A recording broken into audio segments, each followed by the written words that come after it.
Good morning, students. Today we will be doing the activity that is there on page 23, word play. Now there are many activities given in this, but all are not very important from your examination or board point of view. These activities, even I will be telling you all which are more important.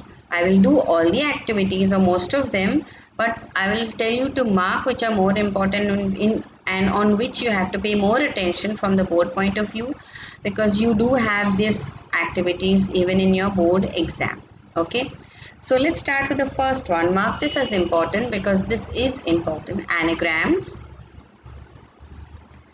And I will be giving you like extra exercise later on. First I will just explain this now, and the extra exercises or extra words for exercise I will give you later on. I will do the teaching part of it now. Okay, what's an anagram? An anagram is a play on words created by rearranging the letters of the original words to make a new word or phrase. Like for example, if I give you a word, you have to see all the alphabets in the word, okay, and then using those same alphabets, mixing them up, but make a new word. Now the new word that you make should make sense, not a word that is meaningless.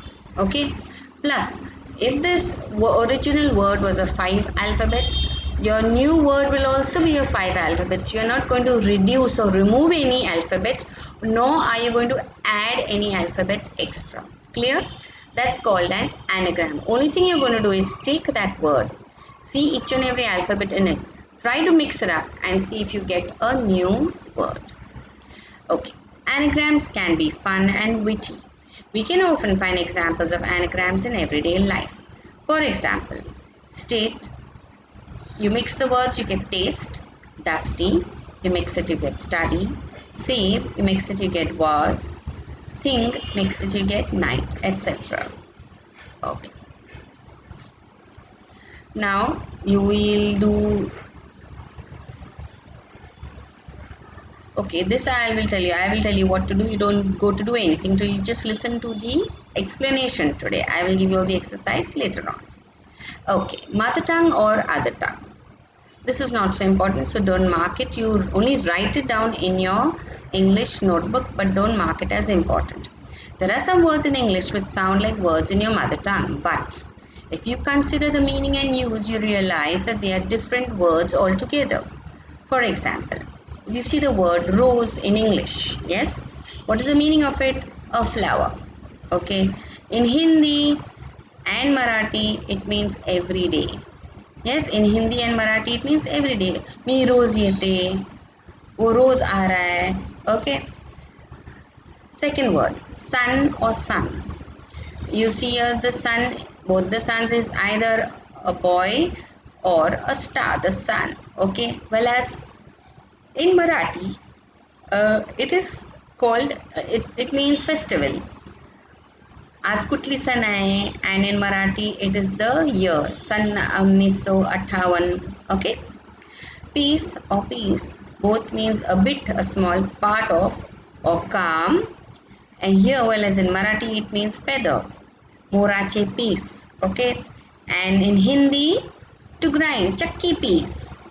Okay, chakki, piecing and piecing. Then next one, you see calm, it means very peaceful. Yes, well, as in Marathi and in Hindi it means work, काम करो, काम करा. Okay, okay, so this activity you have to do this as a homework.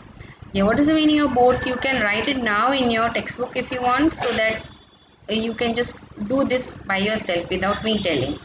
The meaning of boat, it is a, in English it is a vessel which floats on water, used for transport.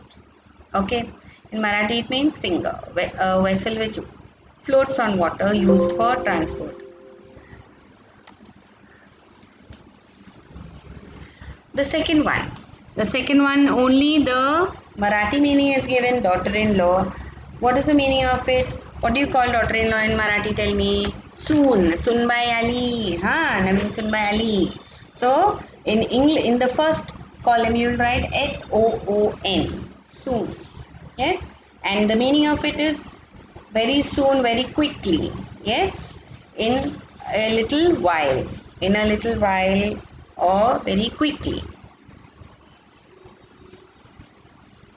Okay, the third one, rope is a strong cord. Rope is a strong cord. And in Marathi, what does it mean? Saplings. The small plants, when you plant the seeds. Ropali, yes, shetat ropali. So, saplings, saplings, small baby plants are called saplings. Next one, lake. It means a small, a pond, but a little bigger than a pond. It's not a small pond, is small. It's a body of water. Actually, it's a large body of water, not a pond, but pond is very small. And in Marathi, it means daughter. Okay. Now, next one, name. A name of a person, place, or thing. Well, as in Hindi or in Hindi, it means aim. What is your aim in life? Yes, what is your aim in life? Aim or object? AIM or object? OBJECT. Last column you will write aim or object. We go to the next one. More. More means more in quantity, much more. More in number. Well, as in Hindi or in Marathi, it means peacock. Peacock. Okay, the last one, case. Case means a container, a box. Well, as here it means hair. In Marathi it means hair, Hair, hair. I hope you all have finished. We move on to the next page. Riddles. What comes down but never goes up? What comes down? Rain. What has hands but cannot clap? A clock. Yes, a clock. Clock has hands. It has two hands, but can it clap? No. Next one. I hope you are writing the answer. Everyone has it and no one can lose it. What is it? Your name. Everyone has a name. You cannot lose your name at all. So the answer is your name. What has an eye but cannot see? A needle. A needle. Needle. Next one. I have teeth but I cannot bite. A comb. COMB. Yes? COMB, a comb. What starts with P and ends with E and has more than 1,000 letters? Post office. Post office. Write your answer. Post office. Where does Friday come before Thursday? In the dictionary. In the dictionary. DICTIONARY. DICTIONARY.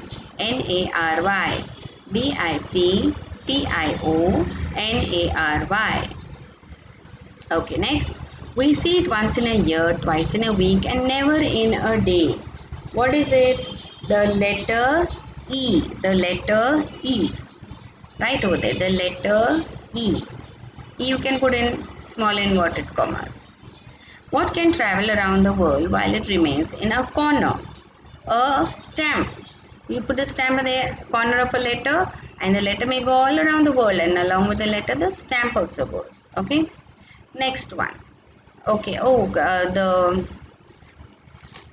Options were given down, but anyway, one or two were wrong in that, so I've just given you the answer. Next one, word building. Now this is very, very, very important, so please mark it there. Word building. But this whole thing is very, very important. Now I will just teach you or tell you, and then I will give you more examples and exercises later on for this. You will not get exercise for the ones that are not important. Okay. The first one, reduplication. So the main word, the root or the stem word is repeated again and again, maybe in a slightly different manner, but it is repeated. Okay. Like for example, tweet, tweet, pitter, patter. You see the main word is there. Only one alphabet has changed. Chit, chat, bang, bang, riff, raff. Okay. Next one, blending. Blending means there are two words are combined together to make into one word, but you are not using the full word. Maybe you will use 3 alphabets of the first word, 4 alphabets of the next word and combine it. Or maybe you will use the beginning alphabets of one word and the last alphabets of the next word and combine it to make a new word. Okay. Now let's see the examples. Breakfast plus lunch is what? Brunch. So what did you do? Take BR from breakfast and remove L from lunch and it becomes brunch. Same way, smoke plus fog becomes smog. So you took SM plus OG. Okay. Motor plus hotel becomes motel. Yes. This is a place where generally those who are on the highway. Yes, on the highway. These are not the hotels where you just go to stay. People who are traveling on the highway by car generally keep their motorcycle, their car, motor vehicle over there, and they stay in the hotel overnight, and then again they move on the next day. That's generally a motel. Okay, next, when you talk of clipping, it is reducing the size of a word. Yes, reducing the size of a word, not making it very short. You will make it reduce some alphabets and make it little shorter than the original word. Okay, like for example, I'll tell you, if you say auto, you just say auto, but what is the whole word? Auto rickshaw, correct? That way. Okay, now here the examples are mathematics becomes maths, advertisements becomes ad, laboratory becomes lab. Okay, next we go to acronym. Now this acronym is a little different from clipping, because clipping you're taking more than 2-3 words, at least 2 words, whereas acronym, it is only the first alphabet is taken and then you are writing. Like for example, your school's name, Fatima High School. What do you say? FHX. Yes, FHS. So F taken from Fatima, H taken from high, and S taken from school. So this is called acronym. There's a difference between clipping and acronym. Remember, clipping you're just making it short, whereas acronym is taking only the first alphabet of each word and making it into a short form. Okay. Now for example, radar, scuba, UNICEF, NASA, BBC, CID, USA, ATM, VIP, DOB, KYC, PM, GN, TY, etc. Okay, I will be giving you all the full forms of this and even more examples in your book. Okay, next one, grow a sentence. Frame a meaningful sentence in English. It should be short and simple. For example, yesterday I bought a storybook. Write it down on a card. Next day, try to expand the same sentence. Yesterday, I bought a storybook written by Leo Tolstoy. On the third day, expand the previous sentence even more. Yesterday, I bought a storybook written by Leo Tolstoy, who is a famous Russian writer. Keep this up till you can. So that means as many sentences as you can add to your previous sentence, but it should be a continuation and it should make complete sense. Okay. Make sure there is connectivity and proper meaning to your final output. Confirm if your final sentence is appropriate from your teacher. So if you can do this, do it. Otherwise, it's not necessary. Okay, next, a proverb a day. Choose a proverb every day. Try to understand the meaning and implied meaning of any. Write the proverb in a separate book and explain its meaning in different font. For example, a stitch in time saves 9. What is it meaning? Bad habits or weakness should be controlled, corrected in time before they become a habit. Okay, now write a new proverb each day till you have a good collection of at least 25 to 30 proverbs along with their meaning in simple words. This also, if you can do at least write 5 proverbs of your own. I'm not saying 25 to 30, at least 5 proverbs of your own. You can share and discuss with your teacher, parents or classmates. Okay, the next one, expressions. Using a simple pattern as for proverbs, think of a situation and what expression comes out spontaneously in spoken English. For example, if you are in a situation where you express shock, so what you will say, your expression will be, oh no. Okay, you may also say alas. Okay, in a situation where you express joy, you can say wow, how lovely, hooray. Okay, so this also, if you want, this is you have already done. This is your exclamatory mark. Yes, so you interjection, this also you can do by yourself. So only the two parts what I have said which are important. I will be giving you all exercise and giving you all more uh, homework also, and also answers to what is already there in the book. Okay, thank you. Do have a good day.